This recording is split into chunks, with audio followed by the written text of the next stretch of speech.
Hello all, my name is Melanie Sanchez and I'm here to talk to you today a little bit about the galaxy, but first things first, here is my audience.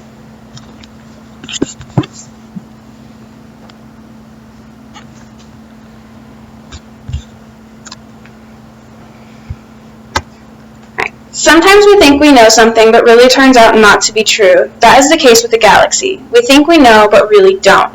The galaxy has been being looked at and studied for centuries. The galaxy was believed to have been started from the Big Bang. However, recent studies have been proven to be false. For those of you who do not know what the Big Bang is, it was a huge explosion that occurred in the universe, which was believed to be how it was all created. Here are a few images of the Big Bang. Here you can kind of see that it's a huge ball of energy and light that kind of exploded to create everything that's in there now. The galaxy is now believed to have started to form as early as just 200 million years or so after the universe's birth. Every day the universe is changing, therefore no matter how much you have studied the galaxy in the past, the universe will always need to be studied. This is because it is constantly changing. By this I mean that there are constellations that could change due to the fact that stars only last for so long before they die out, as well as new planets that have been discovered over the years to come and some planets that are no longer considered a planet.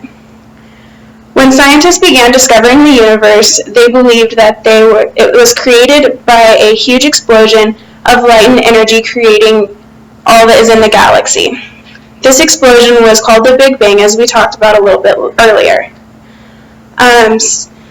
Scientists study the specific wavelengths of light. They study this because this helps them determine how long each of the stars have been in the universe for. Studying how long the stars have been in the universe has helped them to learn how long after the Big Bang the universe was able to be created. They started to study this because it was believed that the universe could not create the stars until a couple million years after the Big Bang because of how much gas was in the galaxy. When scientists started to study the universe, they did not have the resources back then that they did have today in today's society.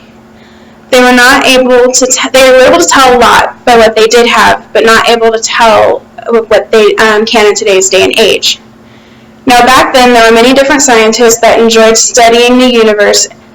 One of those people was Galileo. Galileo was a philosopher that spent most of his life teaching. However, in his free time he enjoyed gazing upon the stars. And because of this love of gazing upon the stars, he created the very first telescope. Here's a picture of what the very first telescope ever kind of looked like. So it's changed definitely in our time, but it still did the same function as it did today, or does today. Not only did Galileo invent the telescope and who not only discovered the moon, but he also discovered the craters in it. He was able to discover the craters because he saw that the moon was uneven and it had holes in it. Here's a picture of a moon that's kind of far away, so you can kind of see the dark spots in here. Those are the craters. Here's a close-up picture so you can really see the craters. They just look like giant holes in the moon. He also discovered that the Milky Way was not made up of one long star or a stretch of whatever is in the universe is made up from.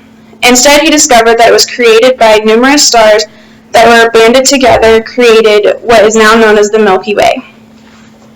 Here are a couple of pictures of the Milky Way, so you can kind of see and hear that there's all these little spots. These are different separate stars that are come together, combined, that make up what we see as the Milky Way. Scientists believe that the universe was created before the Big Bang, not because of the Big Bang. Scientists also have been able to provide proof that the universe was created 300 million years before any other known galaxy. What scientists can do today that they couldn't do in the past is astonishing. We will always need to study the universe because it is constantly changing and continuously the universe is going to always need to be looked at in different ways with all the new technology that we will become on. Because who knows, maybe what we think is true to be today will actually become wrong in the future. Thank you so much, and here is my audience once more.